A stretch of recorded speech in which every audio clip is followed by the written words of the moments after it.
Running your own business is awesome. It's the dream, as they say. But it's very stressful as well. Customers, they'll see the front end, the products, the signs, the slogans, the happy owner. But it's the back end of the business that really drives the ship. The inventory management, the sales conversions, order processing and shipping. The business behind the business is the key to business. And for millions of businesses around the world, that business behind the business is Shopify. Nobody does selling better than Shopify. They're home of the #1 checkout on the planet, which is why so many businesses work with them. And Shopify brings the heat with their secret weapon, Shop Pay, which boosts sales conversions by up to 50%. And that means way fewer carts are being abandoned to checkout and way more sales are going.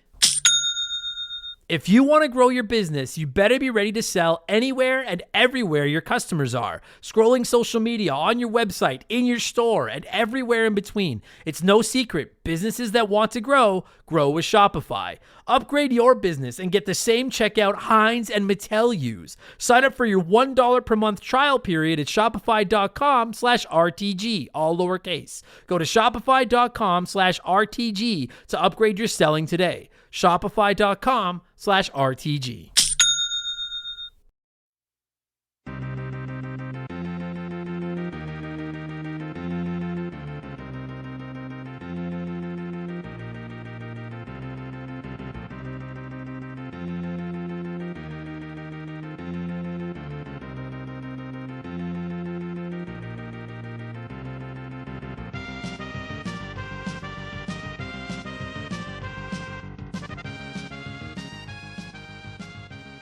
What's up, everybody? Welcome back to Remember the Game. It is my retro gaming podcast where every week a buddy of mine and I sit down and we geek out about the games we played back in the day. My name is Adam Blank. Thank you so much for listening to the show. And this week it is episode 254, and we're finally covering a game that should have had its moment in the spotlight, or the winner's circle, as you will, a long time ago. It is F-fucking-Zero.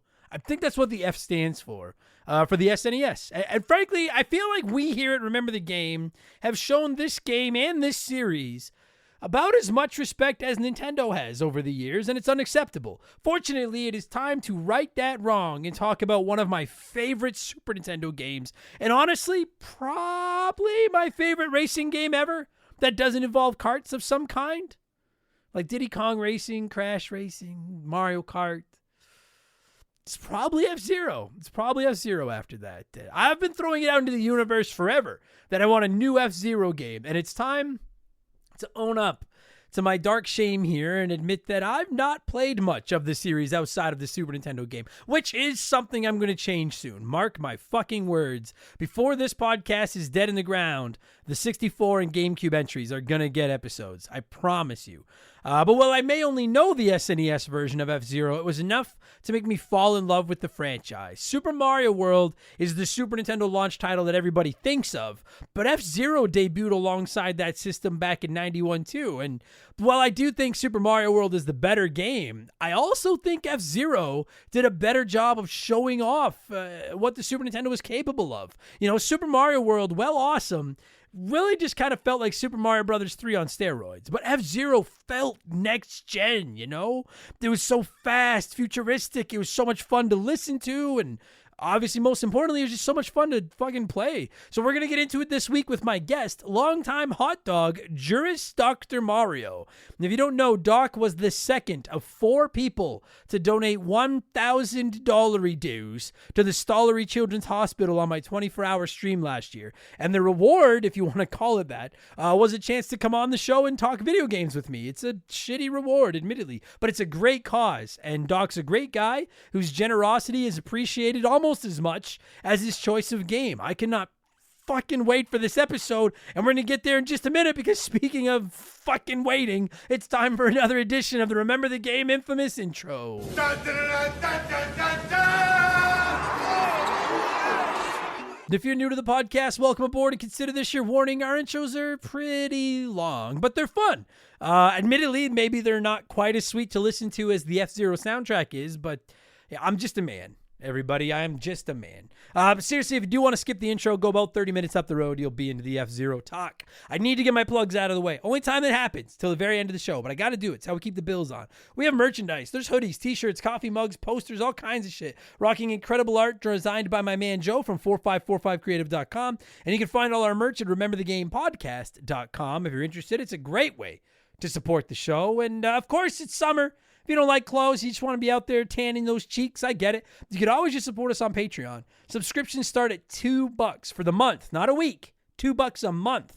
And you get yourself up to 4 extra shows in any given week. Every second Monday, we do Purple Monkey Dishwasher, our Simpsons podcast, hosted by myself and Mark McHugh. Every Tuesday, it's The Rambling Idiot, where I talk about my comedy career, TV, movies, Lego, sports, whatever's on my mind. Every Friday, it's Game Patch, which is my modern gaming news show, where I talk about the biggest stories in gaming, new releases, give you sales picks, etc. And Expansion Pass drops every Thursday, and that's a different gaming show each week. There's rankings. We look back at characters and consoles, genres. There's some comedy episodes. There's a fucking smorgasbord of modern game reviews over there. And this past week, it was Expansion Pass 166, and we talked launch titles, which kind of fits the F-Zero theme perfectly. I look back at what I consider to be the 10 best console launch titles in history, explain why I ranked them as I did. It's a little controversial, but the feedback on this episode has been very, very not awful. And as is becoming tradition, here is a sneak peek of last week's episode of Expansion Pass, the top 10 launch titles of all time. And what I mean by a launch title is a game that was available the day a console release. So we all remember the Sega Dreamcast released on 9/9/99, September 9th, 1999. The only launch titles for the Sega Dreamcast are the games that were available on September 9th, 1999. So that is what I mean when I say a launch title. It's a game that came out the day that console hit the shelves. All right? So those are your rules. So I'm going to do a top 10. And like I said in the intro, this is not my personal top 10, but the 10 games I think were the best overall launch titles. Not only in the sense of how good they were and how much I like them, but in the sense of the impact they had on the console sales, getting people talking, showing off what the hardware could do, as a good launch title should do. It's time to count them down. We're going to do the top 10. I actually went to the work to get the music for all 10 of these games, as one of my traditional rankings episodes would have, so I can queue them all up and count them down and talk through it. Let's get into this thing. The number 10 greatest launch title in the history of gaming, in my opinion, is...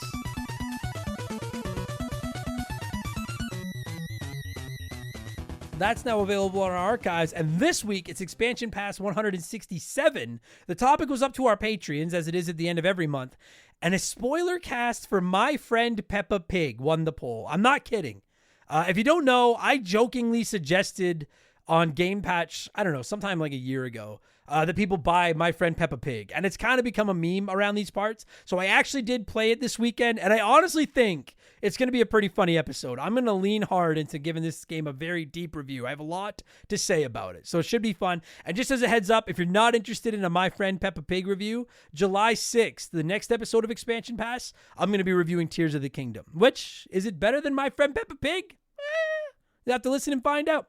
But again, subscriptions start at $2 a month. You get new shows every week, ad-free, plus instant access to hundreds of additional ad-free archive podcasts right there on your phone. Plus, you can join our Discord. You get a chance to vote on our Patreon poll every month. You get the ability to submit comments for all of our shows. You can DM with me, and you even get a shout-out and get to hear me mispronounce your name like I'm about to do to most of these people. A huge thank you to our newest Patreons. Let me bring up the list. Here we are. Stephen Cavana. That's a sick name, if I said that right.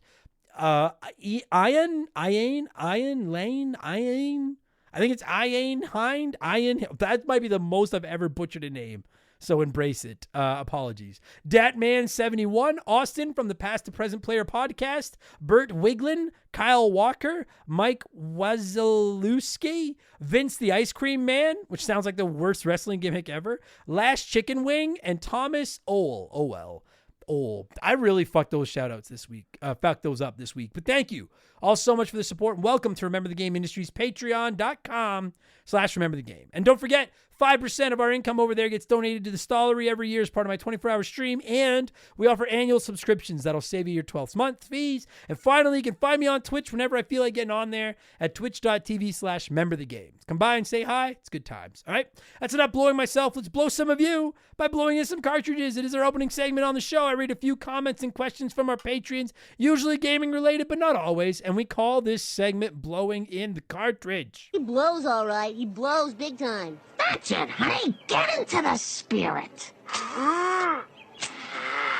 Let's blow. Our first blower this week is John C500, who wrote in and said, Adam, what are you going to be playing first? Mario Bros. Wonder or Spider-Man 2? Imagine you didn't have the comedy gig and you could just have a lazy free weekend. Yeah, if you don't know, those are my two most anticipated games for the rest of 2023.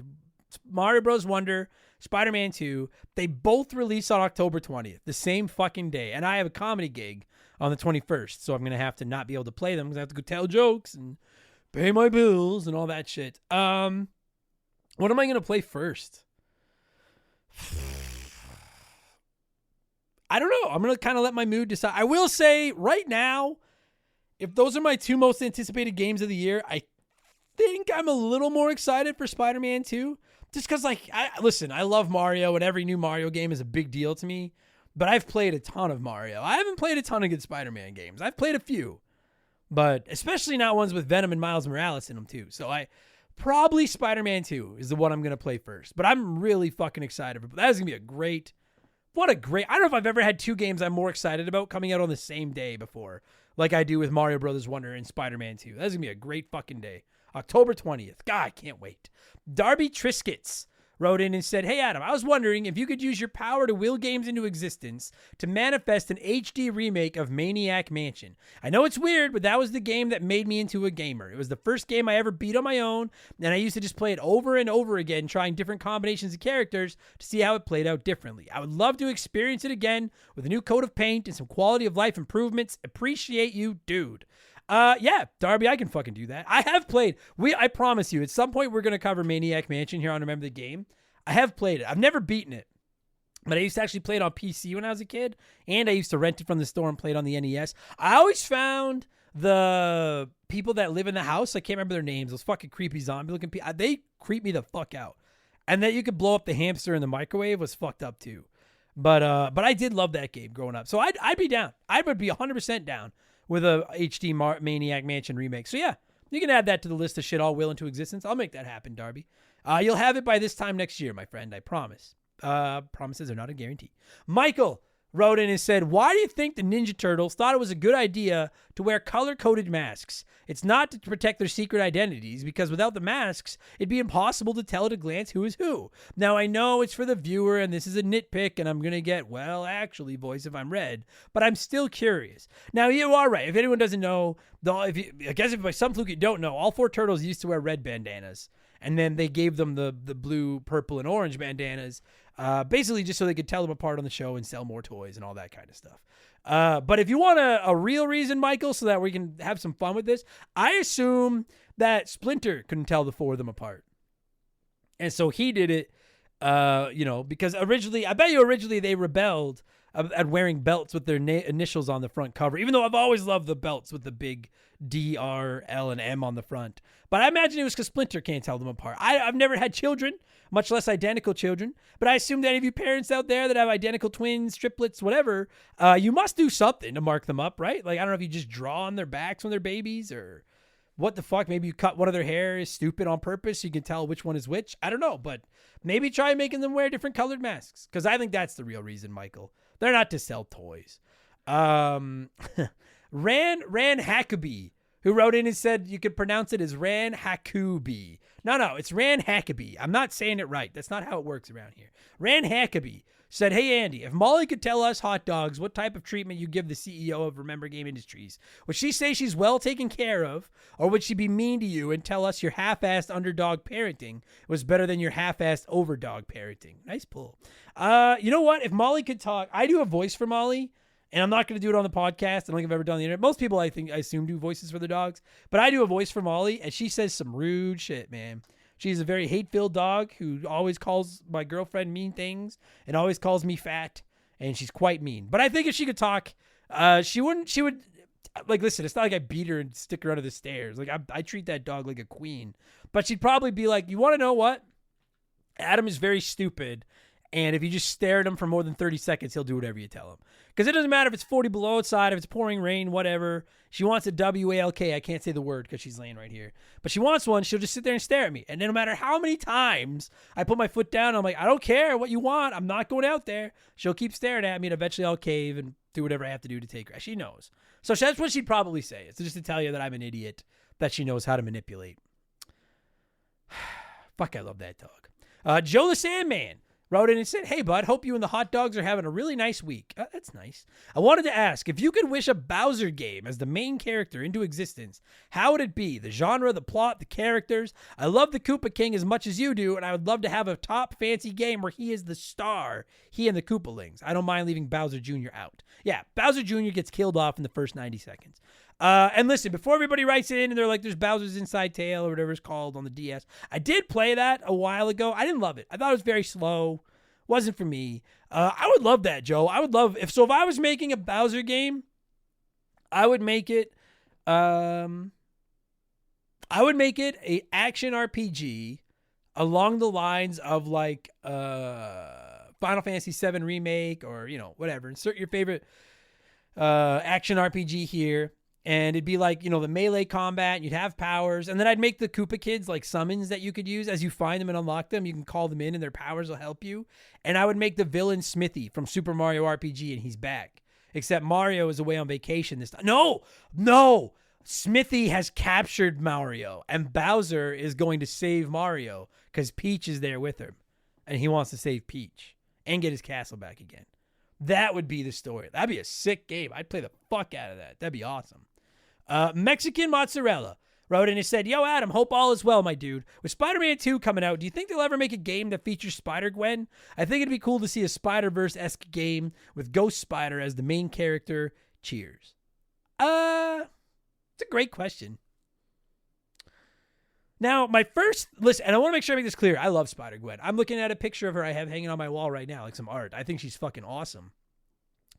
At first glance, I would say no, because Spider-Man is the name that sells the game. And while I think there's a dedicated fan base that loves Spider-Gwen, I don't think the vast majority of the world knows who Spider-Gwen is. I'd be hard-pressed to find anyone that doesn't know who Spider-Man is. But we got Miles Morales, and I love that dude, and I didn't think that he'd ever get a game, and he got a game, and it's fucking awesome. If I had to guess, I would say at best we get a Spider-Gwen spinoff, kind of like Miles Morales was. But I would be all about that. Or an Into the Spider-Verse game or something, be fucking sick. So, never say never. My gut says no, but my heart says yes. Is that the song? My gut's telling me no, but my heart's telling me yeah. I think that's how it goes. Anyways, yeah, I'd hope we get a Spider-Gwen game someday. She's awesome. Big Papa Grimace said of the Super Mario RPG and Pikmin being remade, with both Mario RPG and Pikmin being remade, I feel we need these to sell like hotcakes, so Nintendo will give many other games a remake or sequel. I would love to see them make a Zelda 2 remake. Now that you've got your Mario, what's your next most wanted remake? You know what? Zelda 2 would be fucking tight. If I have to pick a Nintendo game for the remake, it would either be, and I think one of these answers is going to shock you. It would either be Earthbound, and I would just do it in the 2D HD graphics and lose my fucking mind. Or, believe it or not, Majora's Mask. Because I really like the concept of Majora's Mask. I just hate playing that fucking game. And if they could remake it with modern graphics and everything and make the menu not shit, I would be all about it. So, yeah, either Earthbound or Majora's Mask. And if we're just talking all games in general, probably still Earthbound or Majora's Mask. But on PlayStation, I'll say... man, I'm tempted to say Metal Gear Solid. The first one. Even though I know I hate 2 and 3. The first one. Why are they doing that instead of 3? Yeah, so on PlayStation, I'll say the original Metal Gear Solid. From the ground up. All sexy and playing good. And then on Xbox, I'll say...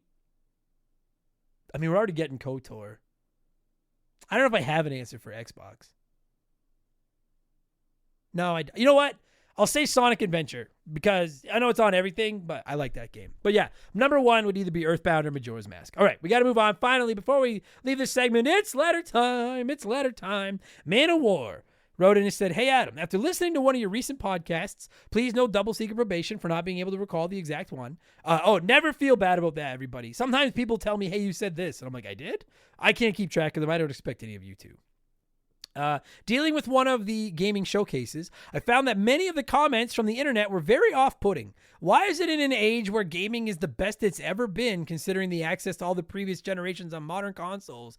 Gamers just sound like the most unhappy people on the planet." That's a great question, Man of War. And I want to just say, I agree with you. And I'm not directing this toward anyone in particular other than all the negative. Like, dude, listen, I understand there's wrestling fans that are negative. There's Star Wars fans that are negative. There's Disney fans that are negative. There's movie fans that are negative. There's just negative people that are negative.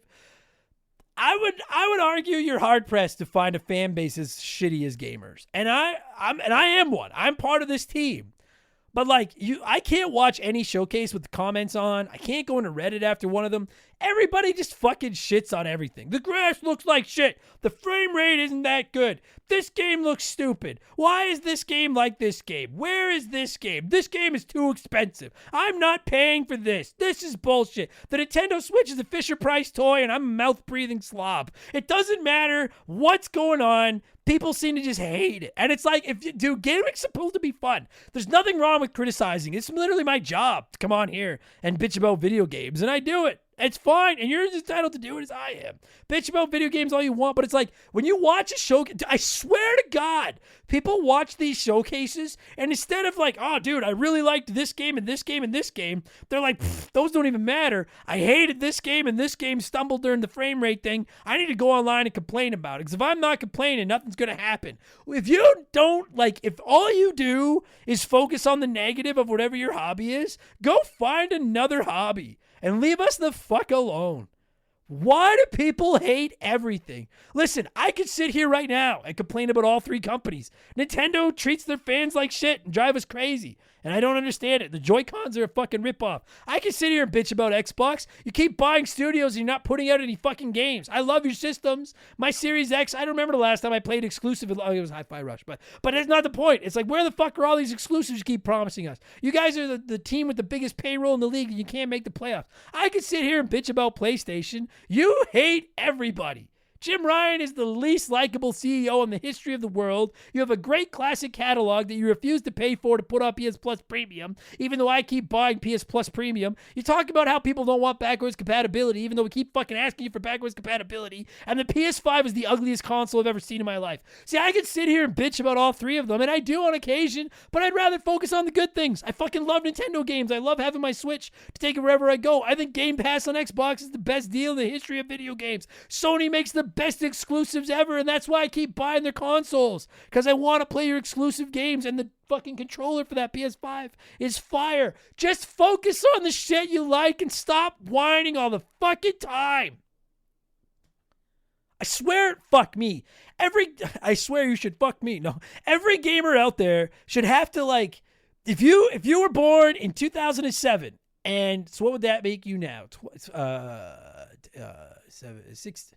2000 is fuck, I'm tired.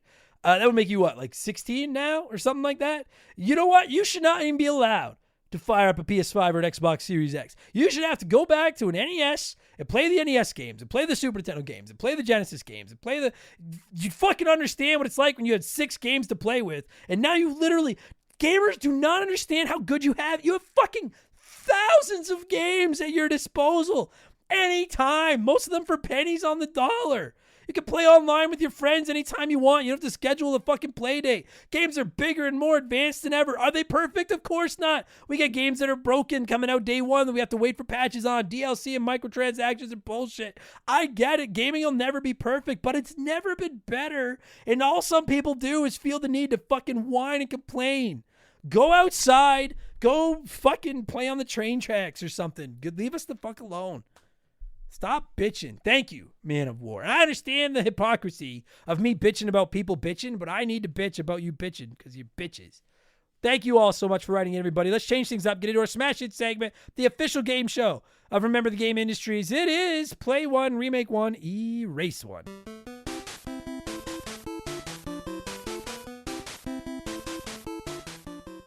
And a huge thank you to Classic Concentration from the NES for unknowingly providing us with the theme music for the show. The rules are simple. Every week I give our patrons 3 retro video games. They can play one as it was released, they can remake one as a modern game, and the third is erased from time forever. And as always, there are no wrong answers, but there is a right one. We'll get there in just a minute. And this week we're talking F-Zero. So I went with 3 more zany Super Nintendo racers. We got Micro Machines, Rock and Roll Racing, and Uniracers.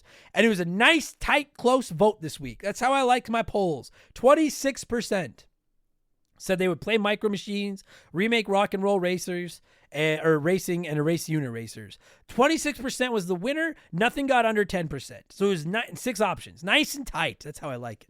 Let's see what a few of you had to say here, and then I'll tell you what the right answer was. Bab the Babs said play Micro Machines because I keep hearing about it, but I've never played it. Solid logic. Remake Rock and Roll Racing because it was a great racing game, and I think it'd be awesome with a remake on the Switch. Solid logic. Erase Uniracers because I remember playing it and regretting my rental because it was so damn boring. I've not played it, but it doesn't look boring. I think it looks fun. I can't say. I haven't played it. Good answers, Babs. I don't know. I haven't played it. You've got the Shinning. Wrote it. Not you mean the Shining? You want to get sued? Wrote in and said, I've actually only played Rock and Roll Racing, so I'm going to erase it so I can try the others. That's how it's fucking done. I remember the Micro Machine toys, and they look simple, so I'm going to play that. I'm going to remake Uniracers, because after watching 30 seconds of gameplay, I have no idea what was happening, so a remake would theoretically have a tutorial so I could figure that shit out. I've never had someone write in and say they'd remake a retro game just to put a tutorial in. I like the cut of your jib, Shinning. Subpar Nova said, I only have ties to one of these, so that'll be the one I play. I'm going to play Uniracers. I remember borrowing it from a friend as a kid so much that the game was in my house more than his. I'll remake Rock and Roll Racing only because I've never played it and it seems pretty neat. And I hate to do it, but erase Micro Machines. I loved and collected the toys growing up, but rules are rules and one has to go. Yeah, and you don't need the game if you still have the toys. You're going to be just fine. I get that. Snow420 said, I'll play Uniracers, remake Micro Machines, and erase Rock and Roll Racing. I've never played Uniracers, and because of the cover art, it looks fun. I think the cover art's pretty dope, too. I'm going to remake Micro Machines because they're awesome. I love every version of this game, and a remake on modern machines would look sweet and play even better. And I'd erase Rock and Roll Racing because, like Uniracers, I've never played it, and there's more than enough racing games to not miss it. I voted on this one just to say remake Micro Machines. I've always wanted an Xbox Micro Machines. Listen, I think remaking Micro Machines sounds like a lot of fun. My concern is if a modern company remade Micro Machines, the microtransactions for those machines would be through the fucking roof to build your collection. But I like the way you're thinking, Snow. And Craig Trainer said, G'day, Mr. Blank. Very long time listener and first time playing. I believe you. I don't know that name. I would play Rock and Roll Racing. It was perfect as it is. And seeing as it's been remade already to add in lyrics to the banging soundtrack, mwah. I'd remake Micro Machines because that new coat of paint would do wonders for this game. It was a fun racing around the rooms like when I was a kid. I never played Uniracers and never had a need to, so goodbye riderless unicycles. That's very specific. You know, I don't mind unicycles, but once they're riderless, I'm done. Get out of here. I'm actually going with 10% of you this week, including Cobra, who spells their name with a 3 and a 2, and I like it. Cobra said, finally catching the comments section in time. I'm going to play Rock and Roll. It was a decent upgrade to what felt like a skinned RC Pro-Am. It could stay on the SNES as it was. You 100% need to remake Uniracers. I spent countless hours playing this game as a kid. It was crazy fast side-scrolling racer that had Sonic-esque vibes for us SNES kids. It does have Sonic vibes. Plus great animations and art style and a great soundtrack. Plus the trick system that gave you bonuses and made you even faster. A remake would be rad. This game kicks ass. Dump Micro Machines. Even with the different vehicles and loving Micro Machines, this game was more like a late NES game. It just didn't live up to what it could have been. Rules are rules, and it's got to go. I don't necessarily agree with your logic, but I have the same order. I would play Rock and Roll Racing, frankly, just because I have plans for the other two. And this is just where I had to slot it in. I'm going to remake Uniracers because it's the one I'm the most interested in of the three, and I think it looks awesome, so I'm going to remake it and just make it bigger and better. If I can't get F-Zero, I'll settle for Uniracers. And then I'd erase Micro Machines. People seem to love this game. I have no ill will toward it, but I feel like Micro Machines is on everything. So we could probably get away with erasing this and still play it on Genesis or NES or something. Plus, like I said, the microtransactions in Micro Machines makes my butt pucker a little bit. Could get ugly. So that's the order I'm going with as well. Thank you, everybody that wrote in and played, as always. I'm going to tell you what I've been playing over the last week and get into F-Zero in just a moment after we pause so I can drink some water, and maybe we hear a quick word from one of our sponsors. This is an ad by BetterHelp. A band once said, "Work sucks, I know." And I think most people agree with them. Workplace stress is now one of the top causes of declining mental health, with 61% of the global workforce experiencing higher than normal levels of stress from their jobs. And while walking away from your job might not be an option, taking a little time every day to focus on yourself and your mental health can make a huge difference. I know in the summer I try to get outside every day, get a little bit of sun, and just enjoy the outdoors. It really helps. At least until my allergies attack, and then it's ugly. It's important to take steps to combat work stress, and therapy can be a huge one. It's not just for overcoming trauma. Therapy can help you define work goals, set some work boundaries, develop coping skills. It's like a cheat code for life. And if you're thinking, man, I'm too busy for therapy, well, look into BetterHelp. They make therapy as convenient as possible. You can meet with one of their over 30,000 therapists online and on your schedule, just like over 5 million people around the world already have done. As the largest online therapy provider in the world, BetterHelp can provide access to mental health professionals with a diverse variety of expertise. Unwind from work with BetterHelp. Our listeners get 10% off their first month at betterhelp.com/rememberthegame. That's BetterHelp, HELP.com/rememberthegame. We've had some great partners over the years here at Remember the Game, but I don't know if any of them have hit home for me quite like Hometown Hero does. No pun intended. Don't start. It's a transparent, honest cannabis company that helps people and gives back to those that have served their country at the same time. I mean, come on. As soon as I read about these guys, I knew I wanted to work with them. Hometown Hero is a cannabis company out of Austin, Texas, and they were founded back in 2015 by a U.S. veteran. They have two goals: create premium hemp products that can help everyone, and to support veterans by donating a portion of those profits to organizations set up to take care of those who have served. Hometown Hero products are of the highest quality, and everything they offer is made right there in the U.S. of A. Gummies, caramels, chocolates, drink mix. There's something for everyone. And what's more, their hemp is grown locally in Texas, which is something they should and do take a lot of pride in. And they offer certificates of analysis for everything they sell because they want to be clear that their products are as advertised, both in terms of potency and ingredients. No contaminants, you get what you pay for. Just how they conduct business is enough to get my good eyes' attention. But when you circle back to the fact that the company was founded by a veteran and they put such heavy emphasis on supporting veterans, this isn't just lip service. I'm not reading a script I was given here. I'm proud to have Hometown Hero associated with Remember the Game. Reclaim your evening. Visit hometownhero.com and use code RTG to take 20% off your first purchase. That's hometownhero.com, code RTG for 20% off your first purchase. Okay, what have I been playing? Almost exclusively The Legend of Zelda Tears of the Kingdom. I'm very close to finishing it. Looking forward to reviewing it on the show in the next couple of weeks on Expansion Pass, pardon me. Took a while to hook me, but it is fucking in me. I think I'm over 70 hours now. I don't remember the last time I put that many hours into a game. I'm just thoroughly enjoying it. It has been so much fun. What a great fucking video game. So I'll be reviewing that soon. I also played some F-Zero on the SNES just to get ready for this episode. Holds up. Fucking game slaps. Love it. And then I finally have sunk my teeth into Metroid Prime on the Cube, not the new one, on the original GameCube, to get ready for an upcoming episode of this show that's coming in a couple of weeks. So fucking good games all around, baby. Let's talk F-Zero. That's why you kids are here. As always, I like to let our listeners sound off in the comments before my guest and I hug the microphone. I got a ton of comments this week, so let's rip through a few of them. Big Kid 782 said my older brother's favorite character was Falcon, so I wasn't allowed to race with him. Pardon me. I had to play with the pink car. Even to this day, I don't care much for Falcon because of that, but I loved this game. That's fair. I like Falcon. That was who I always played as too. We'll get into that a little bit on the show, but I'm a Falcon guy. John Sheely said the music. This music is so banging, I turn it on when I'm headed to fix another machine. Ah, so good. Adam, keep being so awesome, dude. I look forward to your stuff every day. Ah, well, thank you, John. I may not be as good as the F-Zero soundtrack, but I'm trying. Joel, not Jaleel White, says that very explicitly, says, you know what makes a good game good? When you suck inevitably, constantly, thoroughly, yet there you are starting again. It's like the glass bubble level in Earthworm Jim. Fuck that level to death, but I'm here trying to smash it out over and over. F-Zero gives zero fucks and tough love. It's like having an old sugar daddy that slaps you, then tells you smell pretty. Yeah, it is. It is. So my old sugar daddy used to do, and then I ran out of perfume, and then he wasn't interested.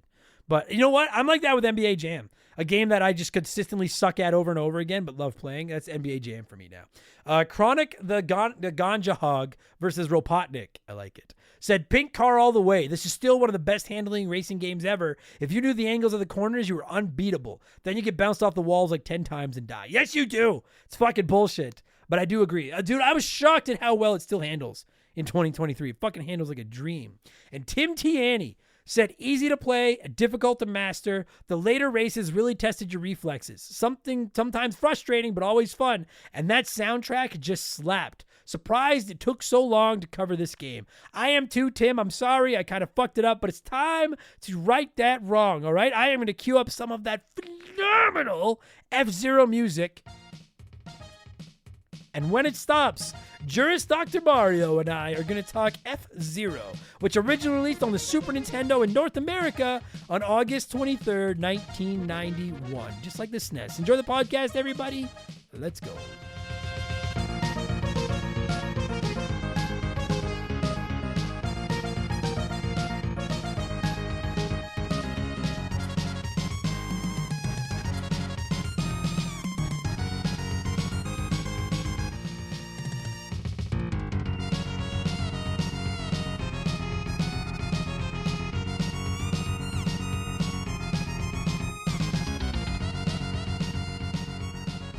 All right, so as I'm sure I said during the intro and the title of the episode and that fucking phenomenal music that I'm sure you've heard, we are talking F-Zero for the Super Nintendo this week. It drives me, I gotta say, I'm a little bit disappointed in myself.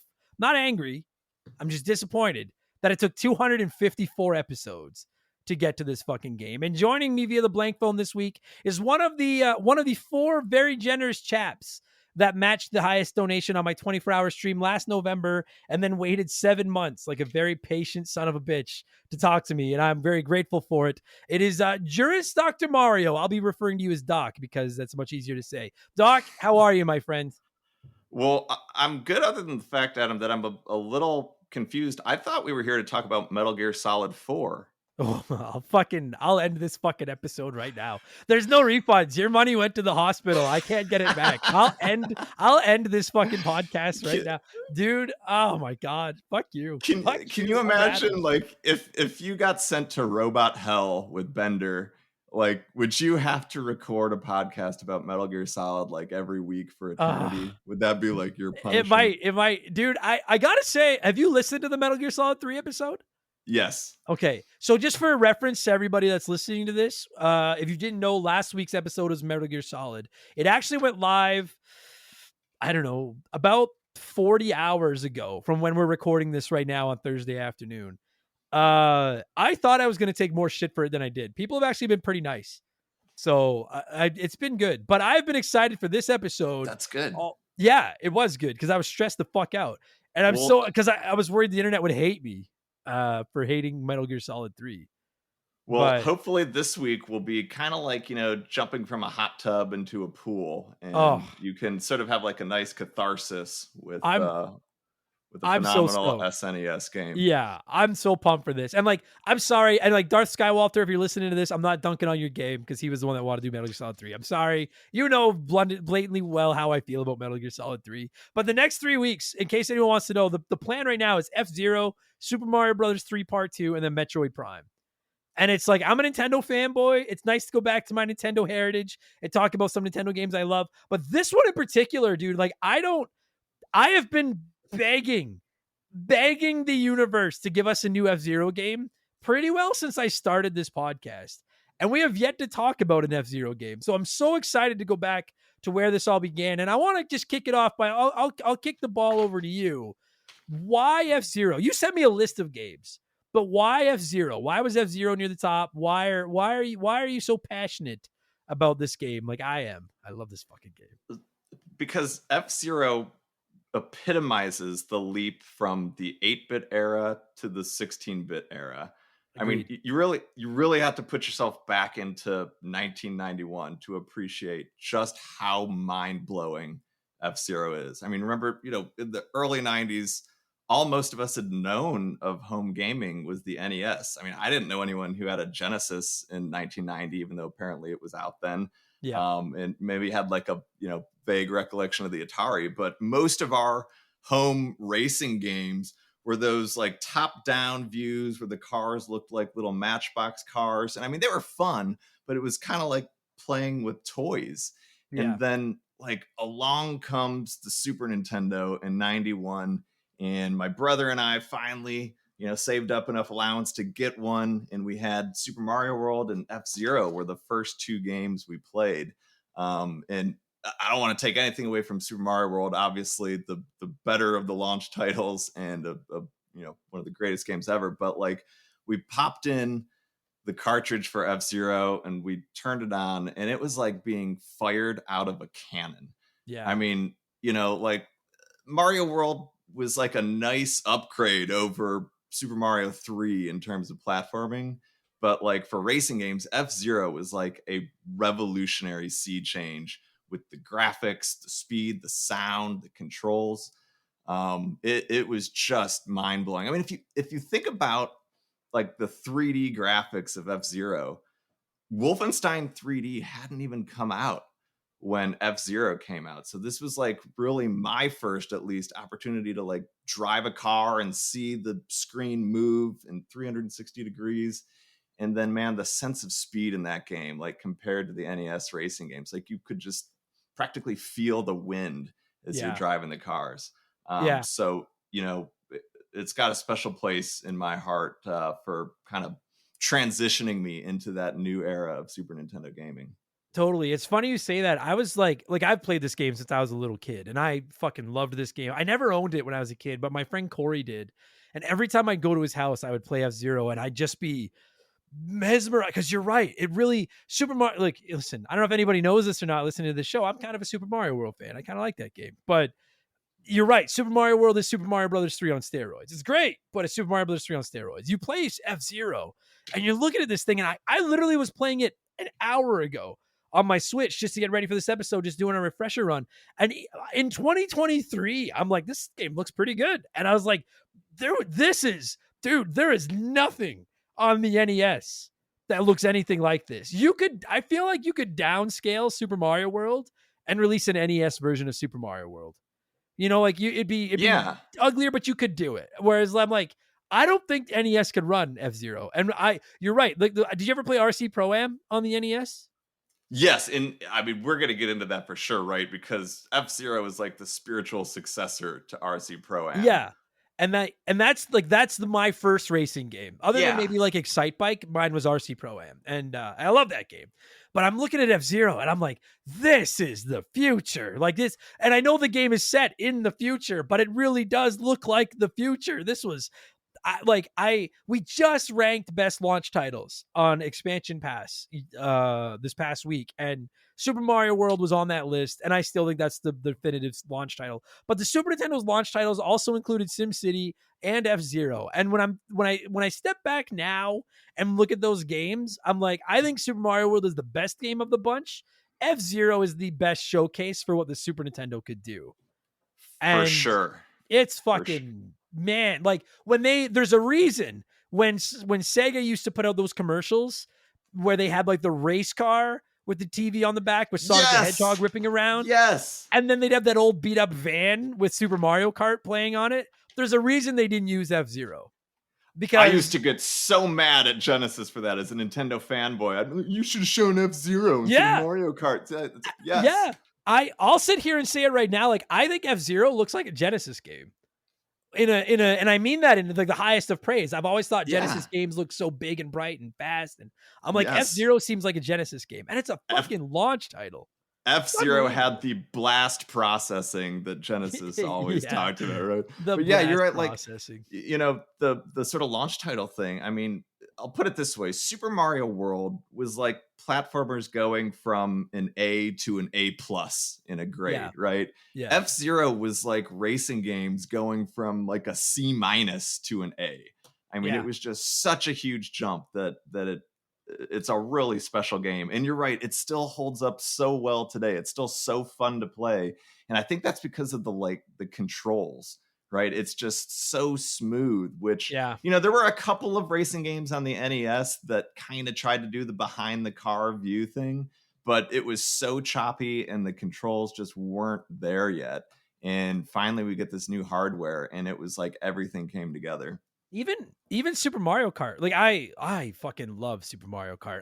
But I was thinking about it. I think I would say F-Zero is my favorite non-kart racing video game ever. Like, because I love Crash Team Racing, the new one. I haven't played the old one. I love the new one. I love Diddy Kong Racing. I love the Mario Karts. But after that, it'd probably be this game. I really love F-Zero.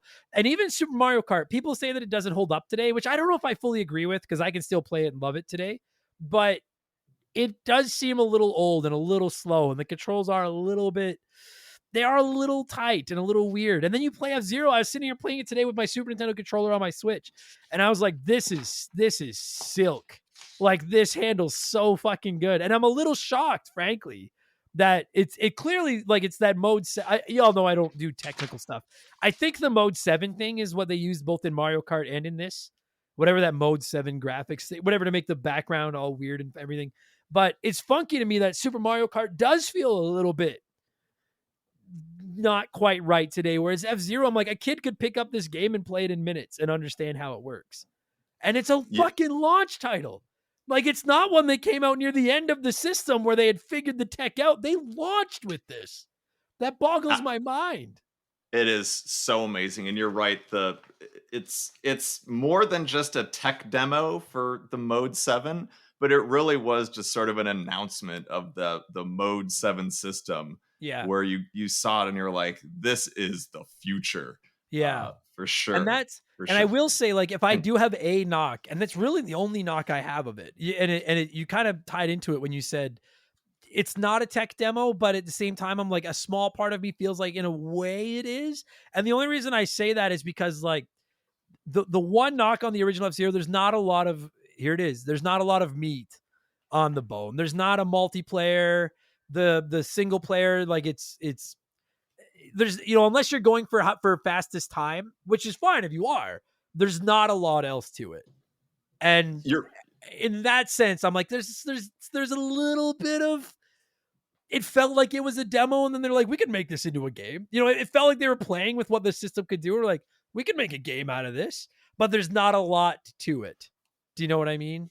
Yeah, I agree with you. I think that, the lack of 2-player mode had to have been just a limitation of the technology, right? Because it's just so obvious that it would have been much better and have a lot more replay value with a 2-player mode. Yeah. But I haven't agree with you on just like within the 1-player mode. I love the game, but like, I think they could have done a little bit more in terms of giving you an incentive, right? For instance, if you're going for the best time, like, show me before the race starts what the best time ever on this track is, or show me, how many seconds ahead or behind of the best time that I am. I think that would have really, really helped the game have a little bit more replay value, because as it is, you had to like finish the entire circuit, and then it would pop up the results and show you if you'd gotten a new track record or anything like that. And I feel as though, even back in 91, they probably could have done a little bit better with that. Yeah. Dude, I never even thought of that. That would have been such a great thing if when you cross the finish line at the end of every lap, that's all it did was like the, minus 6 seconds. And you're 6 seconds behind the course record or something. Like, that's all. Because it's got the battery saves. Like, that was one of the big high points for it, was that it had the battery. It saved your times and everything, which is great. But then show me, though. I agree with you. Like, and I also agree with your point that, like, I think multiplayer, this game probably would have chugged, especially being a launch title and they were still figuring out the hardware. And that's one of the things that I think is a testament to this game, is like, it does not slow down. Like, and if the whole gimmick of the game is that it's F-Zero and it's, you're going 400 kilometers an hour and it's super fast. Like, I was playing it today and I'm like, it's not stuttering or chugging at all. Like, it runs really smooth. And I think 2-player probably wouldn't have happened. Yeah, and even something that was impressive to me was that you know how like things come off of the horizon and get bigger as they approach you? Yeah, Like that really happens in F-Zero. The things start as kind of like a small dot and they smoothly get bigger as you approach them. Whereas even on some like PlayStation era games, you used to see that kind of pop effect where like, yeah, you know, the street sign just kind of pops out of nowhere when you're about to pass it. sure. There was none of that in F-Zero, and you're right. I bet it was just too much for the hardware to do a 2-player mode. And you got to remember too, like if by some fluke you've never played F-Zero, like look it up. I think the track itself, like the other cars, I love the bright colors. I love the scrolling background where you can see like the city off in the distance and the sky and everything like that. I think all that looks great.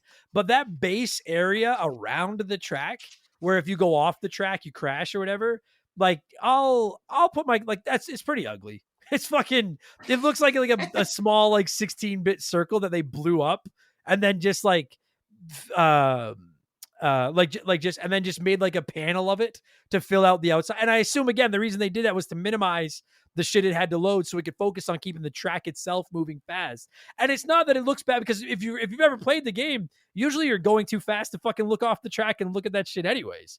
But I have to assume that's there again to keep the clearly their focus was while you're playing, while you're on the track, it is flying.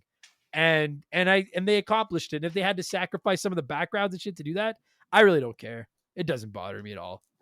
Yeah, the little side barrier circles are pretty pixelated, that's for sure. Yeah, they The are. one thing I'll say in their defense is that they really do give that sense of speed that makes this game so incredible, right? Because they Yeah. start like whizzing past you so fast it's almost like a strobe light when you get up to full speed. And that, you know, imagine if they had just been kind of like a solid wall, you Yeah. wouldn't have gotten that same effect. So the fact that they're little circles really helps with the kind of animation, even if they were kind of clunky looking. I never thought of that, but you're right. Cause like, yeah, again, if you've never played it, there's these like glowing orbs, I guess, whatever you want to call them they look like lighting strips on both sides of the track pretty well the entire race. And anytime you touch them, they're taken away from your health. And we'll get more to the mechanics of that in a minute. They take away from your health. But I never really thought of the fact that you're right. Like it's brilliant to have these. It's if they weren't glowing, like if it was just the side of the track was like a solid neon green line, it just wouldn't look as spectacular. That it is the dot, dot, dot, dot, dot. When you're going slow, they do look ugly. But you get flying and they're whizzing by your head. And I know it's a kind of an optical illusion that you're going as fast as you are, but watching those little blurb lights fucking fly by, you're right. It does. It really doesn't, like, you see your speedometer up at like 400, 500 kilometers an hour, and like you're probably not going that fast, but it sure fucking feels like you are. Like it feels like you're going off the rails. It's brilliant design. Frankly, I never thought of that, but you're right. That's really smart. Yeah, they did the same thing with the track itself. I don't know if you noticed that there's like alternating strips of dark gray and light Yeah, gray on the track. And it's the same thing. You know, if you're going real slow, it just kind of looks like a big rectangle of dark gray and then a big rectangle of light gray. But man, once you start scooting, those things just whiz past you. And it really does give that sense of speed that was unlike anything we'd seen before. yeah. It's a minimalist track design, but everything that's on there serves a purpose and just looks like it's whizzing by you. And that's not even to speak to like the you mentioned how when you're coming up on another vehicle, how they start at like the little dot and they blow up. I like that you can tell from a mile away what it's either one of the three other main computer cars, or it's one of those dummy drone cars, or it's one of the flashing pink exploding dummy drone cars that I fucking hate, which we'll get into. But I like how easy it is to tell what you're coming up on. Like that all adds to it too. I just it's a game made with a lot of love. Every decision they made clearly was like there's no. I feel like everything was a conscious decision to make the game run smooth but feel as fast and impressive as possible. Because when you really break it down and look at it, it's a pretty empty game. Like there's not a lot going on, but it sure does the job of feeling like there's a ton going on. It's I love it. It's a brilliant I love Yeah. F-Zero. Fucking Yeah, brilliant you're video right. game. I mean, it's so simple in the kind of gameplay elements. There's Yeah, not much to it, and that's part of the charm, right? I mean, it's one of those games where like you could give the controller to somebody and in 5 minutes they could be like pretty adept at playing it. But you can also play it for a year and probably still be enjoying trying to get just a little bit faster and a little bit faster. And I totally. think that, they probably consciously designed it that way to try to bring in the market, and man, it worked. Yeah, totally. So let's get into that then. Let's talk about, okay, so just, I guess if by some fluke you've never played F-Zero, the whole premise of it is you're driving this futuristic car against other futuristic cars, and they're just racing around tracks. And like I said, on the sides of the tracks is these glowing orbs that take away your health, and you have a health meter. And if that health meter reaches 0, you blow up and you lose. If you fall off the track, you blow up and you lose. Every lap, I think they're all 5 laps, and you need to finish like above 15th and above like 11th, 7th, 5th, and 3rd, I think, or something. Like, they're telling you have a finite number you have to finish above, but that's really all there is to it. Where the genius of the game is it's built around just speed, and you are fucking flying around this futuristic racetrack, and there's no items. It's not Mario Kart. There's no fucking blue shells or anything like that. The controls are part of the brilliance. B goes. Uh, One of the buttons is your brake. I can't remember which one is your brake. Maybe Y. I'm trying to use my fingers now to play it. Every lap you get 1 turbo that you can use, and then the L and R triggers can shift your car left and right as addition to turning it with the D-pad, and that is it.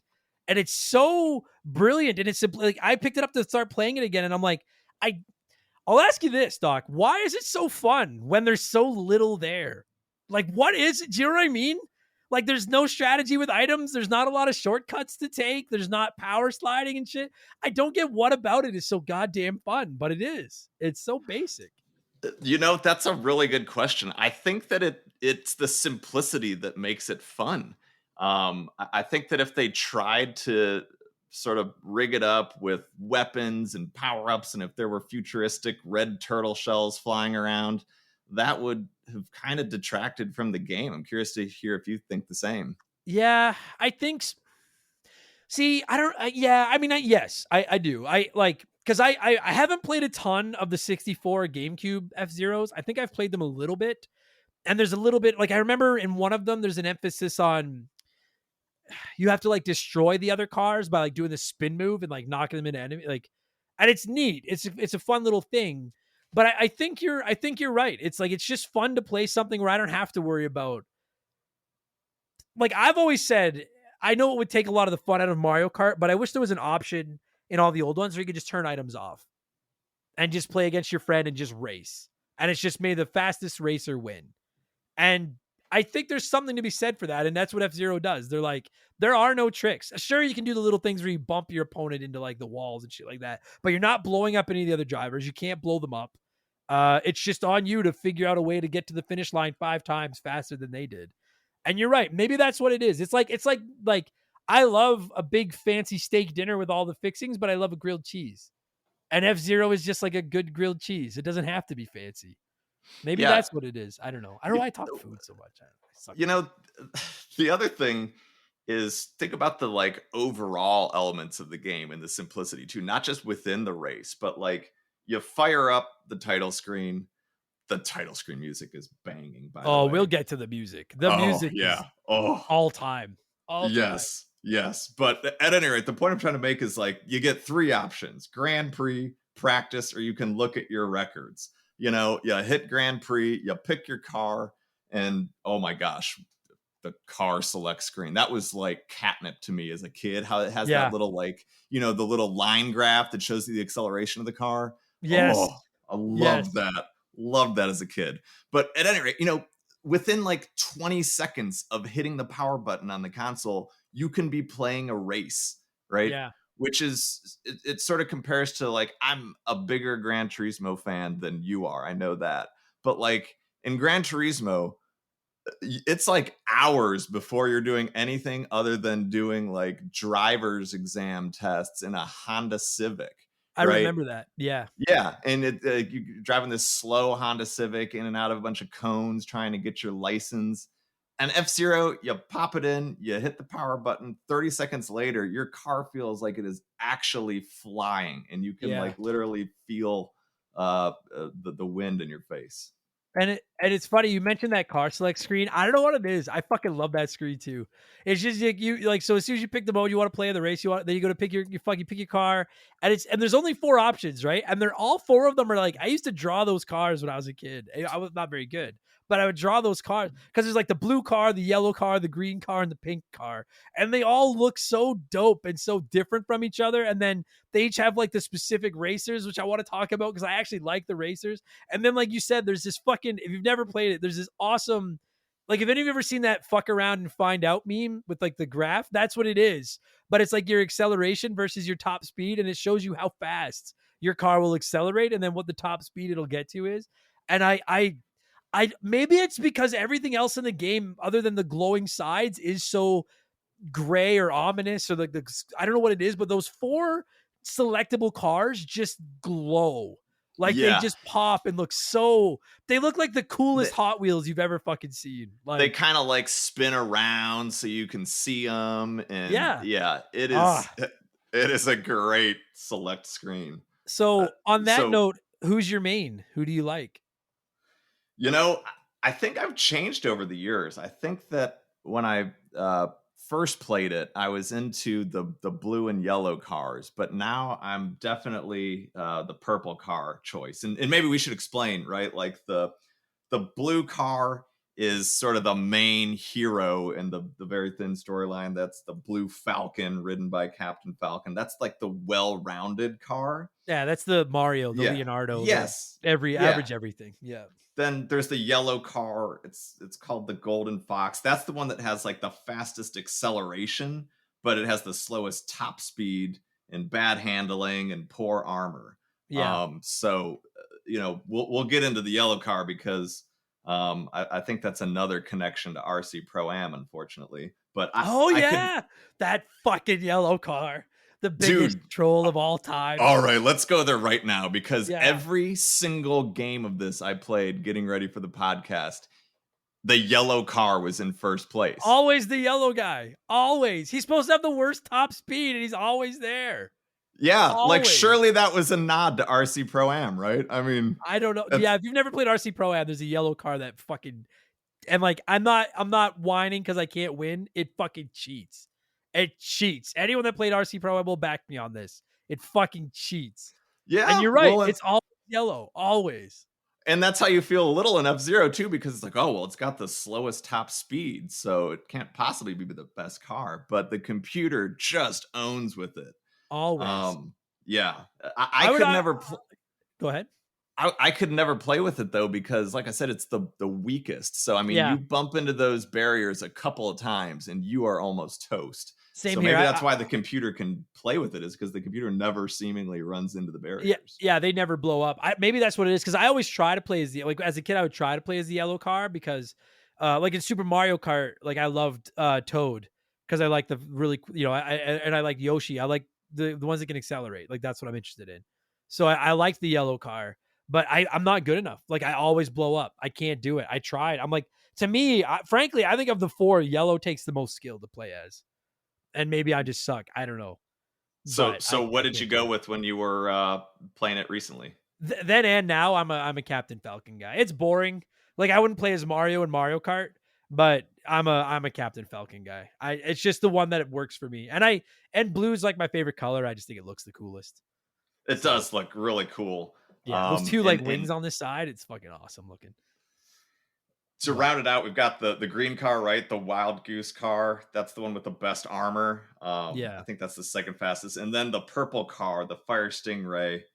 That's the best top speed, worst acceleration, but decent armor and good handling. That's the car that is apparently the choice for all the speed runners out there.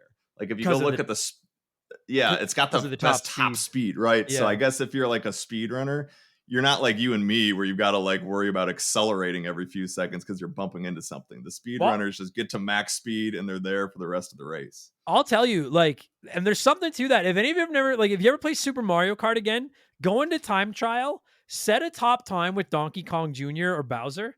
It's unbeatable. if you're a good racer, you can stay on the track, unbeatable.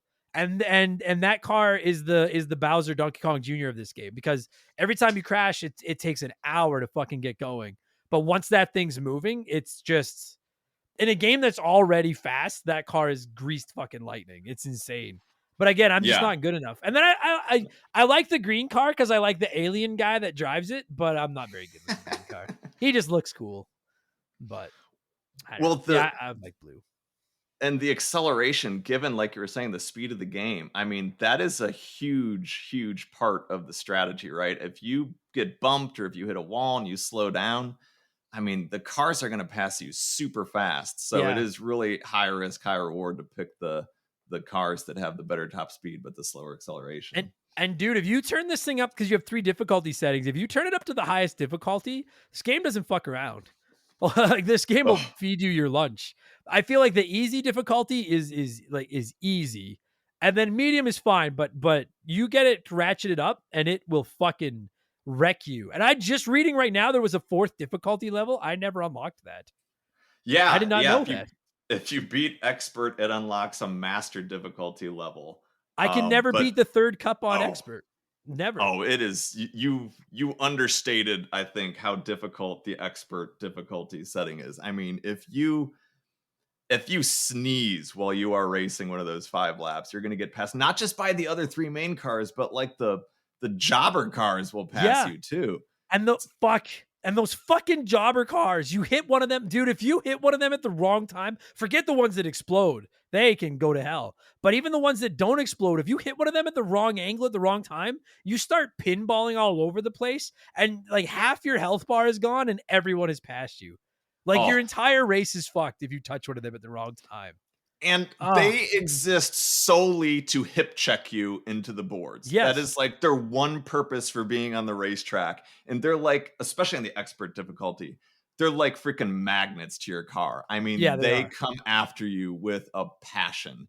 And it like, I was thinking about this today when I was playing it. Like, part of me thinks the game would be more fun if they weren't there, because I just think that frankly, I think they take away from the game that you have these 4 awesome looking badass cars with cool drivers, and then these like punch buggies that are just in the way that just fuck everything around.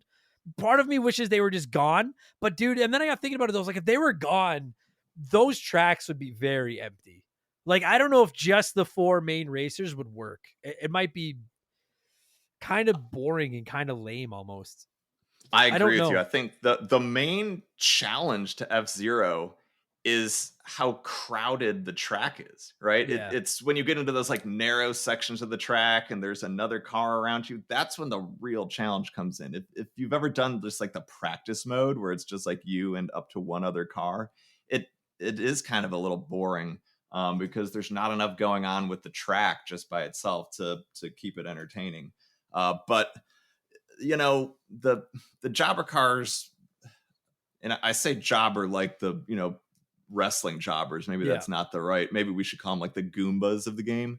And for those who don't remember, right, like on the first lap, they're all behind you at the starting line. So the top 4 cars whiz away, and you really don't see the sort of generic cars. But then you start lapping them on the second lap. So you have to start weaving in and out of them. And then, as you pointed out, by the 3rd lap, some of them are on like low power and are flashing, where if they get touched one time, they explode. And that really fucks your race if they explode on you. Nothing makes me more anxious than if it's like, say I'm in the final lap, so I need to finish 3rd or better to go on. And I'm like in 3rd, and I have that stupid check arrow at the bottom of my screen telling me that the guy in 4th is right on my ass, and I'm on like a straightaway or something, or like a wavy turn, and I need to get around one of those exploding cars. Because I'm like, those things in my mind, I was like, I know no matter which way I try to hug this fucking corner, like I almost fake them out. Like I'll go wide and then use the triggers to pull myself back into the inside and go around them, because you just, there's no moment in F-Zero more anxious, with the possible exception of when your power is like right on empty and you're trying to get to the recharge station without touching anything. Fuck. I love this game. I have a big smile on my face right now. Like it's just so intense. It doesn't seem intense, but it's fucking intense. Shut up. I know it's like, it's almost an adrenaline rush just to talk about it. I mean, sitting here thinking about it. You mentioned the check arrow thing, where for those who don't remember, at the bottom of the screen, it'll tell you if you're about to be passed, like where the car is about to come on the screen and pass you, so that presumably or hypothetically, you can get your car in the way to prevent them from passing you. But Adam, have you ever successfully done that? No, all of your F-Zero playing? Dude, there's no means to the madness of that check arrow. It is just bouncing all over the fucking place. Yeah, it is so hard to effectively pull that move off. No, whereas I just use it to panic and know that someone's about to pass me. That's all. Yeah. Although the other cars seem to be really good at doing that to you, especially on the harder difficulty levels. I mean, they are really good at checking you and keeping you in place. Or they fucking bounce you. Like when I was playing today, that fucking green car I was on, I don't remember what track it is. It was like one of the ice tracks where there's a whole bunch of those little ramps where you can use to jump over the like dirt on the track to keep going faster. Right as I hit the ramp to just do a little bounce over the dirt, that green car just body checks me. I go flying off into the distance, and I was like, you cheap piece of shit. And you get blown up, and then you just lose. And it's like, I can't do that to them to save my fucking life. But it feels like anytime it's like they just want me to know, hey, if we want to blow you up, we will. So fucking watch yourself. And they're colluding against you. Make no mistake. I've never once seen anybody like hip check one of the other enemy cars or bounce them off of the track and make them explode. It is like 39-on-1 or however many other popularity cars there are out there. It's bullshit. Yeah, bullshit. For sure. But it makes it so fun. Oh, totally. I still want to get to some of the tracks. Obviously, that fucking soundtrack is legendary. I need to keep the bills on. We're going to pause for like a 2-second break for possibly a quick word from a sponsor. Okay. So, you know what? Let's just do the soundtracks. I'm so excited to talk about the fucking soundtrack. I don't know. I'll be honest with you, dude. In 250 some episodes, I don't know if there's ever been a soundtrack, with the possible exception of Mega Man X, that I've been as excited to talk about as I am the F-Zero one. It is legendary. It's one of those soundtracks where like I find myself humming some of the songs from it. Yeah. And it'll be like maybe years since I've played F-Zero, and I'm still like humming the Mute City theme. Oh. It's just so incredible. And it sets the sort of tone of the game so well, right? It really gets your heart pumping. As good as 16-bit SNES music can, and matches the vibe of the game, the futuristic vibe, the kind of, it's a little bit of a dark, gritty vibe in the game aesthetically and with the sound, and I love it. Me too. It's so good. Like, some of my favorite gaming soundtracks ever are on the Super Nintendo. You got Earthbound, you got Battletoads and Battle Maniacs, Mega Man X. Obviously, I fucking love that soundtrack. Super Castlevania 4 actually has a really good soundtrack. But there's a reason I go back to the F-Zero music so much. These tunes, and it's not just like the one everybody knows, but like there's 4 or 5 of them that are just absolute bangers. And then Mario Kart 8, they added those 2 F-Zero tracks. And when you play them and you hear like the modern version of those old F-Zero songs, and it's like, oh my God. Like, if I was in a band that did covers of gaming music, we would do the entire F-Zero soundtrack. It is just incredible. It fires you up so much. Most of the time when I play these old games that I've played 100 times, I usually don't even have the sound on. I'll listen to a podcast or put a YouTube video on or something. I had my headphones on. I had it turned up while I was playing this today. Fucking magical, dude. It's so good. Oh my God. I hope that when people hear the song start up at the beginning of this podcast, it's kind of like the glass shattering before Stone Cold Steve Austin walks out. It just grabs you and your heart starts pumping, and you're in for a treat, because it just fits the intensity of the game like so perfectly. Like when you get down to like a final lap and you're almost out of energy, you're just trying to hold on to a top 3 place, and you have this fucking awesome, crazy, intense. Sometimes it's like super high tempo, intense rock music. And then, like you said, sometimes it's almost like dark, sinister, like if you fuck this up, it's over music. It's like superhero music. It feels like something out of a Marvel movie. Some of this music, it's fucking, oh my God. And so they match that intensity with the sound effects too. I mean, when you are like in 6th place and only the top 5 make it into the final lap, it gives you this siren like the world is about to come to an end. It is so intense, and you're thinking, holy shit, what is going wrong? I need to freaking catch up to 5th place right now. I love that part of it. The sound that the cars make. I mean, it even has that, like, I guess it's called the Doppler effect, where like the sound changes as you're passing another car, and it goes like, Meow. Yeah, I mean, they even put that in there. How awesome is that? And how much does that just like enrich the visuals? Dude, this game is like, it sounds stupid to say about a fucking 32-year-old game. Holy fuck, we're old. But like, it's everything about it. This is not a laid back video game. Like, this is an intense experience. This is fun. Like, I'm really, there's a small part of me second guessing saying Super Mario World is the definitive launch title now. Like, it is. It's Super Mario World. But I'm just like, this shows so much more about what the Super Nintendo could, like, if they were trying to get out of, like, they were like, now you're playing with power, super power. And you play this and you're like, this is not the fucking NES. The music, the fast cars, the sound effects, oh my God. I want to play more now. I fucking love this game. One way, Nintendo, bring it back. Bring us one way I can summarize that is with something that I saw a few weeks ago. I was playing around. I just crushed it on the track. And, whatever time I got, and like I said, I looked at the speed records online just out of curiosity. And I was like 10 seconds away from the speed record for the track. And like, normally you'd be like, holy shit, I was 10 seconds away from setting a speed record, right? Like if you finish Super Mario Brothers 1 within 10 seconds of the speed record, that would be like a huge fucking accomplishment. Yeah. But in F-Zero, being 10 seconds away from the world record is like an eternity away from the world record, because the game is moving so fast that like you win or lose a race by, 0.3 seconds. I think it'd be a lot of fun actually to watch like world-class speedrunners play this game. I'm not a huge speedrun watcher, but in a game that's already built around speed, I think this would be a lot of fun. Yeah, to watch people speedrun the fine little intricacies of the way they hug corners and stuff would be wild. This game rated number 1 on your recent games you're trying to will back into existence. I guess I'm curious if you have any thoughts on why Nintendo hasn't done anything with it over the past 20 years. As much as I love F-Zero, I think it just comes down to like, it's like, I don't think it's necessary. Like there's so many racing games out there now, and Mario Kart 8 is, I don't know. I know it's the best selling game on the Switch. I know it's in the top 10 best selling games of all time.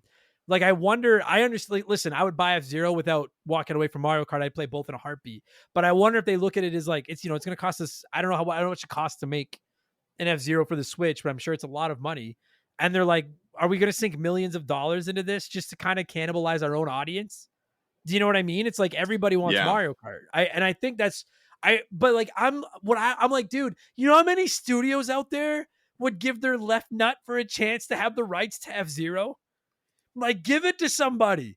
You play those 2 Mario Kart 8 tracks on 200cc, the 2 F-Zero tracks, and you're like, this is what it could be?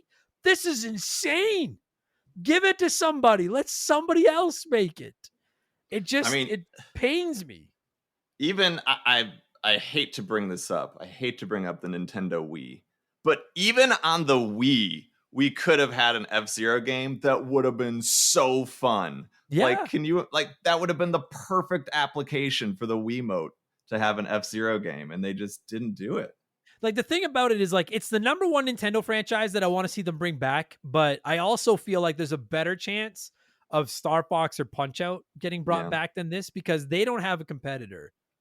Whereas for sure, Nintendo's got, I know there's like Gran Turismo and Forza fans that are going to lose their shit. So I'm not going to say across all gaming. I'll just say on Nintendo owns the biggest racing game. It's their biggest game. It's certainly, so like, it's like, if we've already got the best, why do we need to make another one? Like, I understand. I hate it, but I understand it. It goes back to a point you made earlier, though, which is that in the Super Nintendo, F-Zero was like light years faster than Super Mario Kart. I feel like Super Mario Kart has kind of caught up, right? Like you can get some intense, fast racing action on the modern Mario Karts. So maybe, like you said, it would cannibalize on Mario Kart because that kind of difference that the two games had in the Super Nintendo era has been minimized these days. Yeah, and I think I unintentionally kind of proved my own point when I said that like F-Zero is my favorite racing game outside of kart racers. And if you were to take back to the Super Nintendo, I fucking love F-Zero. But if you told me for the rest of my life I could play Super Mario Kart or F-Zero, I'm playing Super Mario Kart. You know, like I just am. As much as I love F-Zero, I'm playing. I'd love to play both, but if I can only choose one, right? And so maybe it's just not necessary. But like then even like there's been rumors they're remastering one. Like I'm like, do something with it. Like I said, give it to some indie studio and let them fucking work with it. Something. Right, because I have to wonder if part of the reason you would pick Mario Kart over F-Zero is the lack of multiplayer.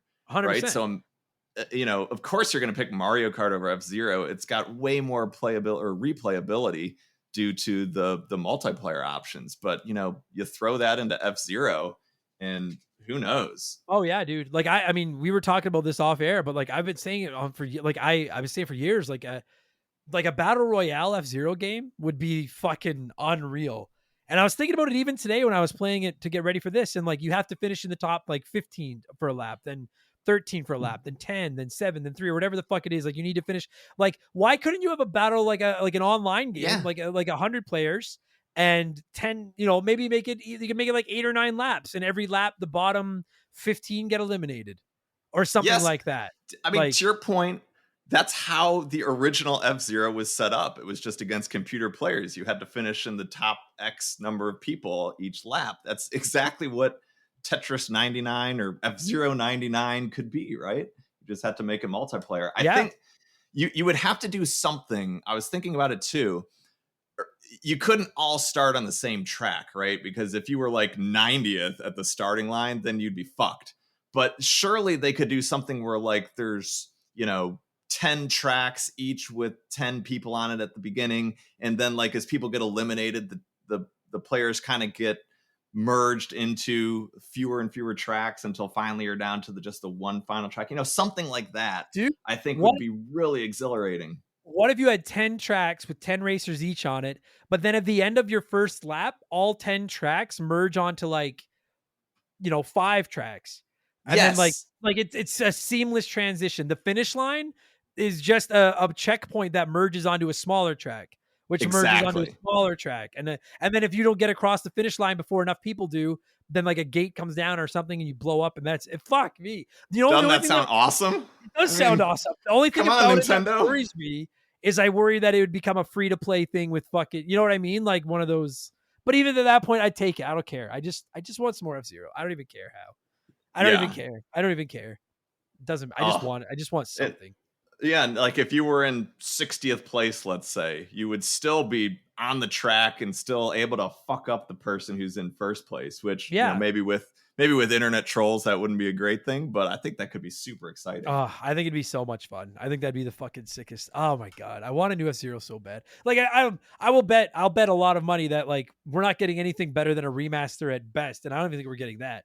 But we're not getting anything else on the Switch. But whatever their next system is, like Mario Kart 8 proved, like it would work. It'd be fucking sick. I don't know. Nintendo is so bad for this though.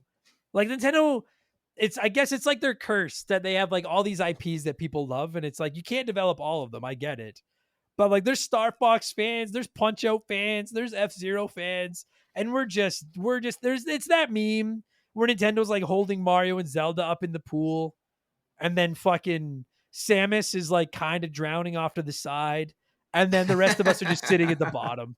Like it's over. We're fucked. I don't know.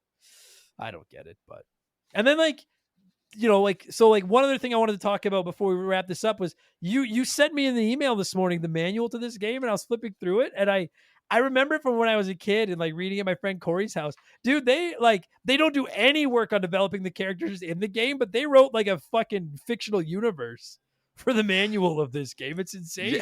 Yeah, it's kind of like another transition from the 8-bit era to the 16-bit era though, right? Where like back in the Nintendo days, you did have to like read the manual to get the story, but by the end of the Super Nintendo, they're like, oh yeah, we could just put, an intro scene in the game. But I guess they hadn't quite figured that out yet at the F-Zero era. Yeah. The green guy's a fucking assassin or something. Yes. It's insane. I'm like, what? It's a Nintendo racing game and there's a hitman in it? Okay, sure. Why the fuck not? The one thing I'll say though is to me, the manual and the comic book, if you guys don't remember, there's like an actual comic book in the instruction manual that sets up the game. I found it to be kind of like disconnected from that like moody element to the game, right? Like when you're playing the actual game, it's this dark, futuristic, like almost kind of more mature type of game. But then you flip through the instruction manual and it's almost like somebody in the marketing department at Nintendo said, we need to make this more accessible to kids. So let's put a comic book in there. Yeah. Yeah. I don't know. It's weird because like, I don't, again, I haven't played a lot of the future ones. Have you played any of them other than the Super Nintendo with any regularity? I really didn't play a ton of the future ones. Which maybe proves Nintendo's point, right? You and I are sitting here both talking about how awesome F-Zero is and how we're dying for it. But like, I didn't play any of the future ones. You didn't cover it till episode 254 of Remember the Game, right? So I feel like I'm a hypocrite. maybe Nintendo is like, yeah, we know what we're doing. Yeah, they're like, fucking, this guy doesn't even care. This guy's supposed to be our biggest fan. He doesn't fucking care. I don't know. But I just wonder because like, I don't know if there's any more emphasis on the characters in the future ones or not. But like, I don't know. I don't know. I don't know. I don't even care. Like they're fun characters, but I just want to play the racing games. Yeah. Well, for those who don't remember the storyline, right? Because it wasn't a part of the game. And maybe that's the beauty of Nintendo games, right? It's like nobody's playing Mario games for the cutscenes, right? They create an incredible environment and atmosphere, and that's what sucks you in. Yeah. And F-Zero was the same way. Like you didn't need the backstory. It was just a really cool atmosphere that sucked you in. Totally. Yeah. But I did not realize, and maybe this is another connection to RC Pro-Am. I did not realize until I was looking through the instruction booklet recently that F-Zero is a play on F1 or Formula One. Like, am I the only person who didn't realize that? Or did you I didn't know it until right now. But to be fair, before everyone yells at me, I learned my lesson after NBA Jam. I don't know anything about basketball. I don't know anything about F1. So no, but I did not catch that either. No. Yeah, like in the instruction manual, there's this part that I'll read a little snippet real quick. It says, the multi-billionaires who earned their enormous wealth through intergalactic trade, while satisfied with their rich lifestyles, also yearned for new entertainment to stimulate their lazy lives. Their wishes were met by a call for a new project based on a seemingly simple premise. Why not hold, on a galactic scale, some competition like the F1 races once held on Earth centuries ago? At once, everyone jumped at this idea. So I just love, Adam, the notion that like we've got all of this incredible technology in the year 2560, but like nobody could come up with anything to do. And then suddenly somebody's like, hey, how about we watch some sports? And this guy is like a genius across the galaxy for coming up with it. It's like, should we worry about like saving the planet? And they're like, no, I'm bored. Let's fucking race. Yeah, like fuck, I love it. All right, sorry everybody. There was some static in the lines, as we say in the industry, which means it was a background noise. But we got it cleaned up. It's all good. Doc, you were talking about the comic book and the stupid story of this fucking game, which I love that they put all this work into writing and then didn't put any of it in the game. That's such a Nintendo fucking move. I love it. I miss instruction manuals. I know, they're so great, and this one is really worth a look if you're going back and replaying this game. It's fantastic. Because again, otherwise, like it's just 4 futuristic cars ripping around a racetrack, blowing each other up. And it doesn't need it. Like that's the thing. I know it's a minor touch, but like you don't need a story. Like it's a racing game. Mario Kart, we still don't know what the story is to Mario Kart. All these people fucking hate each other, but they decided to get together and race go-karts. Like Bowser hates you, but he comes to racing and lets you race in his house. Like it doesn't make any sense. I don't understand it, but well, that's why I was a little disappointed by the instruction manual. I mean, I love it because it's funny, but I probably could have done without the like silly comic book where everybody's like a bounty hunter or an assassin, right? Because, the game just sort of stands on its own. Yeah.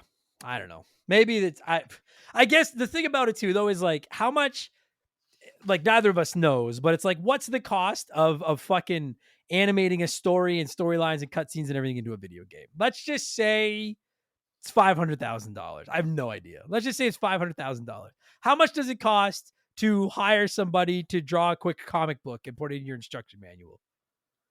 You know what I mean? Like it's, you know what I mean? Like, yeah, substantially less, I'm sure. Yeah. So maybe it's like a workaround. It's a loophole or something. I don't fucking know. Doesn't matter. This game slaps. It's fun to play. It's fun to look at. It's incredible to listen to. I don't care what this story is. I fucking love F-Zero. And I know we're hypocrites because we're sitting here talking about how we need more and then we're not playing any of the other new ones. I bet your asses before this podcast is dead in the ground, I will review at least the 64 GameCube ones. And maybe that's what I need to do to force Nintendo to make another one. And I'll do it. I'll fucking do it. I'm for sure going to pull it up on the Switch very soon and get into it because, playing F-Zero over the past few weeks to get ready for this podcast has really, really made me realize what a special game it is. And it still holds up today, man. It's like so fun to just pop it up on the Switch. You can have like a complete experience in 15 minutes too, right? It's not like a game that you have to like get into the storyline like we've been saying or totally go, play an hour to get anywhere. You can go from start to finish of a Grand Prix in 15 minutes. Totally. It's awesome. Yeah. Like each race is like 3 minutes long. It's dope. I wanted to address this quickly because I've been tagged in this meme numerous times. Have you seen the story about somebody that like bought a whole bunch of shares of Nintendo just to go to a shareholder meeting and ask them to bring back F-Zero? I heard about that. Yes. Yeah, I have heard about that. I don't know what happened though. I'll have to look into that. Yeah, I don't either, but I just want to say for the record, it wasn't me. But if I had the money, it would be. Because I've been asked so many times if it was me. I'm like, no, podcasting isn't that lucrative. But if it was, I would. Shaylee might not like it, but I would do that. Well, and then I would tell her, is a hero to us all. Yeah, and I'd be like, trust me, all these shares I had to buy to get into the shareholder meeting are going to double in value once I convince them to make F-Zero. This is we can't miss. We should sell our house. We'll sleep in the car. I'll fix it. It'll be fine. I'm going to write a strongly worded letter to Nintendo. Yeah, exactly. Dude, I can't believe I honestly didn't know if we'd go an hour. I was like, it's F-Zero. There's not a lot to it, but fucking that was easy. We got to score this thing. That's how these shows end. I like to offer my guests a chance to come up with a scoring scale, and you got a beauty. What's our scoring scale this week? Well, F-Zero was set in the year 2560. So I say we score it based on 2560. I love it. That's a great fucking, and I was saying it off air, but like the world might look like it does in F-Zero in 2560. It could be ugly, but none of us have to worry about that. It's only 2023. We've got 536 and a half years. We're fine. We're doing good. Yeah, I mean, as long as they have F-Zero in the year 2560, I guess it's not all bad. Yeah, and the dude that drives the like pink purple car there, like I'm gonna look like that soon. So like that might be me. I'll just be the angry big guy in the fucking Hot Wheels car. Better than being the green alien. Yeah, the Hitman. Yeah, he's fucking. I want that dude to get he should be in Smash. The fucking Hitman from Smash. Like everyone would be so mad. Oh, that would be great. Punch. Fuck you. Anyways. Doc, out of 2,560, what score are you going to slap on our beloved F-Zero? I'm going to give it 2,317, which puts it, right around at a 9 out of 10. We can't give it the 10 out of 10. I think it loses a few points for some of the things we've talked about, but it is every bit of a classic that deserves to be very near the top of the Remember the Game scales. Yeah, I'll get on board with that. Like I say, the only knock, and it is a knock, is that there's just, even like sitting down to play it now, it's like if I had gotten it as a kid, I would have played it over and over again just because I didn't have anything else to play. But yeah, there's just not a lot there. I mean, even like in Mario Kart, where you get like points for finishing first and fewer points for finishing second, and then they like tabulate all those points at the end of the circuit. Like they don't do that in F-Zero, right? You just have to finish in the top 3, Yeah. And it doesn't really matter if you get first, second, or third. You get to move on to the next race. I would have loved if they'd have like tabulated it to where it mattered. Same so that here. kind of affects the replayability. Yeah, like if you get like all you have to do is survive 5 races and you win. And like I agree with that. Yeah, I'll give it like 2269. Nice. Because yeah, it is a good, like the only fault in it is that there's not enough. And like let's all call a spade a spade. If you're playing a game and your only qualm with it is that there's not enough of it, that's a good problem to have. But I can't, I know I've said this on the show numerous times, but like I can't stress enough. People need to, this was a launch title.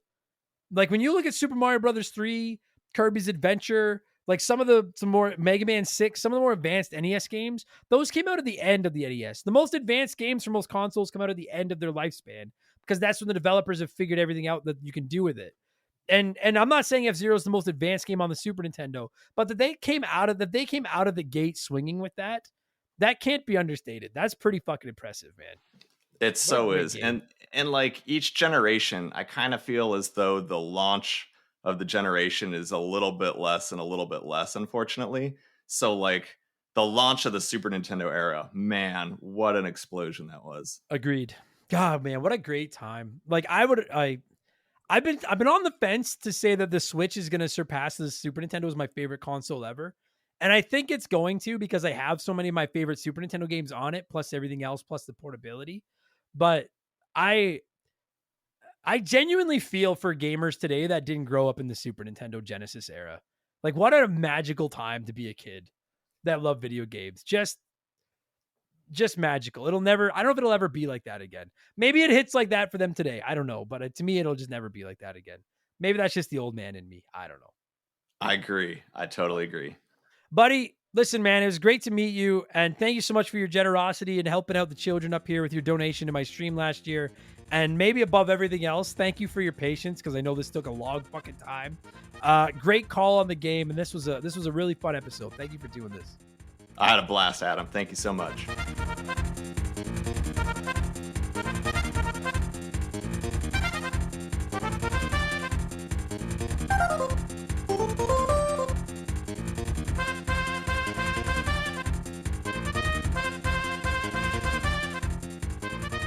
And that's going to do it for this week's episode. Juris, Doc, thank you so much. Not only for telling me you want to talk about F-Zero and for giving me a call and talking F-Zero, but for your generous donation to my stream last year.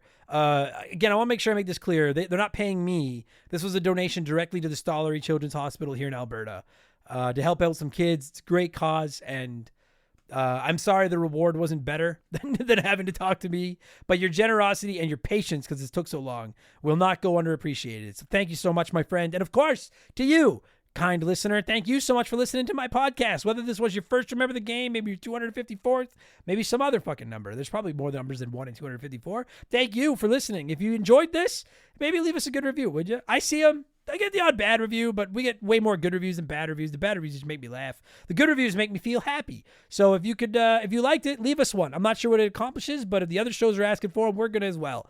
And it would make me feel good. And if you want more of these, my friends, baby, patreon.com/remember the game. $2 a month is all it takes to get started. And there are fucking hundreds of ad-free podcasts waiting for you over there with new ones every week. Up to 4 additional shows in a week. It's fucking crazy. Patreon.com/remember the game. I'm also on Twitch if you want to come by and hang out. I really have a schedule. It's just whenever I feel like getting on there. Twitch.tv/remember the game. It'd be great to see you. Come by and say hi. That would be it'd be awesomely outrageous. And I have a P.O. Box. You can find that address at rememberthegamepodcast.com. If you want to just send me a postcard or a letter, let me know where you're listening. I'm very slow at replying, but I promise I will write back, assuming you give me your address. And we'll be friends. It's very cool. All right? I think that's it. If by fluke you're hearing this within the 48 hours before June 30th, I am at the Laugh Lounge in Ottawa, Ontario, Canada on Friday, June 30th, telling jokes and drinking beers with the hot dogs. Sounds like we're going to have a great turnout. It'll kind of be the 5th anniversary of the show. It's going to be an awesome time. I'd love it if you came by and said hi. And I got nothing else cool to tell you. I'm going to thank some Patreons and get the fuck out of here. We'll be back next week. We'll be back tomorrow for all our Patreons with my Friend Peppa Pig spoiler cast. Game Patch on Friday, all the biggest news in gaming. But we'll be back next week, a week from right now, with Remember the Game 255, which will be one of our revisited episodes, and we're taking another peek at a little game called Super Mario Brothers 3. Should be a fucking banger. Thanks for listening, everybody. Talk to you on the next one. Cheers, so long, goodbye. Remember the Game is brought to you by our Patreons. I could not puke up all the content I churn out every week without all of your support. The following people are at the senior executive vice president level or higher at patreon.com/rememberthegame, and as such, I am contractually obligated to thank them. So a huge thank you to Makes Your Mellow Magic Money, Joe Buck, Sharonic, Andre, The Keegs, James Clark, Dave McGee, Dan of DNA Gaming, Slick Rick, Doug Doran, Chris Fleury, Andrew Wright, Jordan, Fraser Burns, Angry Ticks, Dave Thompson, No One Cares, Scott Brooks, Aaron Lawson, Nathan Trombley, A-Town Morgan, Zane Donovan, Ryan Kinchin, Mike Maloney, G9PSX, Mercury 869, Wolfgang Darren, Andy Hudson, Doogie, Wolf Magic 21, Johnny from Virginia, Joe LeBlanc, Squints, Titan 420, Zonko 504, Jeff Bergeron, Captain N, Daniel, Tunable Power, John Woodruff, Randy Barrage, Just a Fish, Poop Q, Super Dad Bros Podcast, and Zalo, Holm, Zach Shepard, Ballsack, Teabagger, Chris Dickin, Frosty Feet 492, Triple, Chugger 22, Elijah Byrne, Stephen Parnell, Jean-Ray Pram, Raysen Wantonga, DBXJ, Jameer Williams, Steve Dalk, Mizuru, Juris, Dr. Mario, Jacob Adams, Phil Lencher, Joe the Sandman, Ruben Elizalde, Eric James, Nick Amos, Jake Carter, Thomas Childs, Biddy, Laces Out Dan, Beaver Boy, C-Spin, Thomas Smith, Nicola, Leroy Westrich, Evolva, Sean Ramos, Studstill, Smash, Gabe, Dan Fusselman, Fuzzy99, Decoy Man, a dude named Adam, Wyatt the Surgeon, who's not a surgeon, Roe, Blaine the Hoagie Man, Scary Terry, Storm Beagle, Antonio Echeverria, Hagel Waffle, High Plains Drifter, Esteban Navarro, K-Atch, Jimothy, Joe Stone, Chris Williams, Oroku Saki's Gardener, Nicole Aldena, Cody Richardson, General Fury, and Boys on the Roof, Max Lagroom, current Remember the Game Hall of Famer Mark McHugh, James Juan Francesco, John of the Adult Children Podcast, Matt Hamilton, Franklin Badge, Drugs Ben MK, Sam Carpenter, Donnie the Dude Walter, Nerdy Hybrid, The Fletchman, Colin Bollinger, Sleeper Hit, Squeak Nuts, Isaias, Timmy the Exuberant Turtle, Brian Neese, Christian Gabriel, Maverick Marty, Musty Beetle, Graham Kennedy, On My Foot, John M. Watkins, Timothy Sabrinsky, Beef Dingleberry, Michael Barjudina, Hitchy Poo, Arctic Fission, Bulma Simp, Trevor McKee, Burt Macklin, Quiet Place Queen, Chem Nelly 23,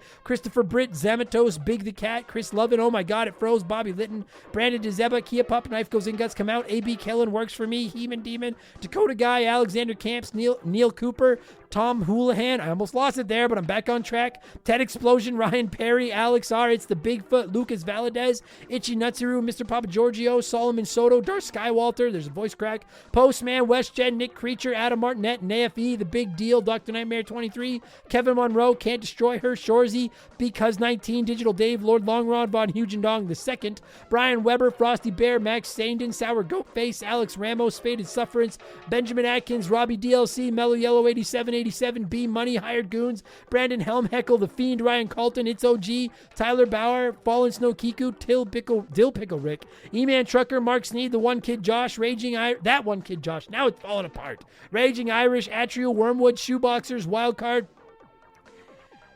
swallow my own saliva here. Adam Blank still has a review. Mario Galaxy, Jay Callahan, Robbie Air, Guy Who Does Things, Sabin, Brian Richmond, Devilish Saint, Blobby Rogers, Super Nintendo Chalmers, Glue Scappin, Bula, Matt Zeus, Buy Me Bone Storm, Plow Carrying Cesar, Fill Up My Mouth with Farts, Liquor Like Luigi, Robinson Dick Whittles, Cody Thompson, Preston Dillon, Tourette, Elephant Calves, Scissor Fist, I Thought I Told You to Trim Those Sideburns, IC Wiener, Big Daddy Randall, Ryan Whitcomb, and Sarah Flynn.